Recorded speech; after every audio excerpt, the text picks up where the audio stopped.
சங்கர் விடுதலை ஆவார் அப்படிங்கிற ஒரு பட்சத்துல அவர் மீது மீண்டும் குண்டர் சட்டம் பாய்ந்தது. இது தொடர்பாக சீமான் ஒரு அறிக்கையை வெளியிட்டிருக்கிறார். சவுக்கு சங்கர் மீது மீண்டும் குண்டர் சட்டத்தை பாய்ச்சி இருப்பது கொடும் அரசியல் பழிவாங்கல் அப்படிங்கிற தன்னுடைய கருத்தை சீமான் தெரிவித்திருக்கிறார். ஊடகவியலாளரும் அரசியல் திறனாய்வாளருமான சவுக்கு சங்கர் மீதான இந்த குண்டர் சட்டத்தை கடந்த வாரம் தான் சென்னை உயர்நீதிமன்றம் ரத்து செய்த நிலையில தற்போது இரண்டாவது முறையாக குண்டர் சட்டத்தை போட்டிருக்கும் திமுக அரசின் செயலை ஏற்கவே முடியாது, அரச பயங்கரவாதம் அப்படின்ட்டு சீமான் தன்னுடைய கருத்துக்களை பதிவிட்டிருக்கிறார்.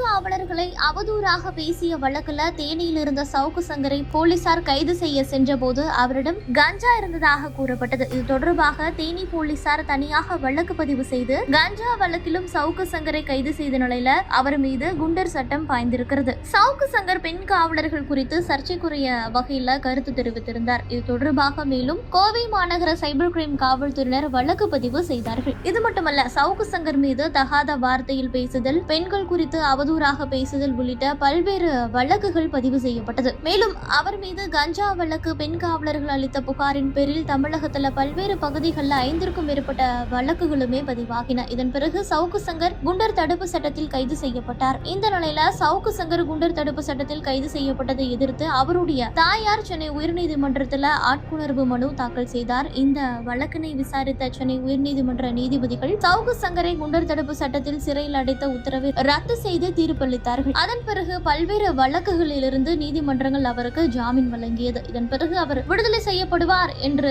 எண்ணிய நிலையில அவர் மீது மீண்டும் குண்டர் சட்டம் பாய்ந்திருக்கிறது. அதாவது சவுக்கு சங்கர் கஞ்சா வைத்திருந்த வழக்குல அவர் மீது தனியாக ஒரு வழக்கு பதிவு செய்யப்பட்டிருக்கிறது. இந்த வழக்கில் விசாரணை தனியே நடைபெற்று வரும் நிலையில சவுக்கு சங்கருக்கு கஞ்சா சப்ளை செய்ததாக அடுத்தடுத்து 3 பேர் கைது செய்யப்பட்டார்கள். இதற்கிடையே தான் சவுக்கு சங்கர் மீது குண்டர் சட்டத்தின் கீழ் வழக்கு பதிவு செய்திருக்கிறார்கள் தேனி மாவட்ட காவல்துறை. இந்த நிலையில இது தொடர்பாகத்தான் சீமான் தன்னுடைய கண்டன அறிக்கையை வெளியிட்டிருக்கிறார். இது குறித்து அவர் தெரிவிக்கும் பொழுது, கஞ்சா வைத்திருந்தார் என சொல்லப்பட்ட வழக்குல சவுக்கு சங்கர் ஜாமீன் பெற்றுவிட்ட பிறகுமே அதனை அடிப்படையாக கொண்டு மீண்டும் குண்டர் சட்டத்தை செலுத்துவது அப்பட்டமான நீதிமன்ற அவமதிப்பு அப்படின்னு சொல்லியிருக்கிறாரு. சவுக்கு சங்கர் தவறாக பேசியதற்கு அவர் மீதான சட்டப்பூர்வ நடவடிக்கைகளுக்கு இந்திய தண்டனை சட்டமே போதுமானது என சென்னை உயர்நீதிமன்றம் அறிவுறுத்தியும் கூட அதனை மீறி இருப்பது கடும் கண்டனத்திற்குரியது அப்படின்ட்டு சீமான் தெரிவித்திருக்கிறார். மேலும் மக்களின் துன்ப துயரங்களையும் அவலங்களையும் இன்னல்களையும் பேசுவோரின் குரல் வலையை நெரிக்கும் சகிப்புத்தன்மையற்ற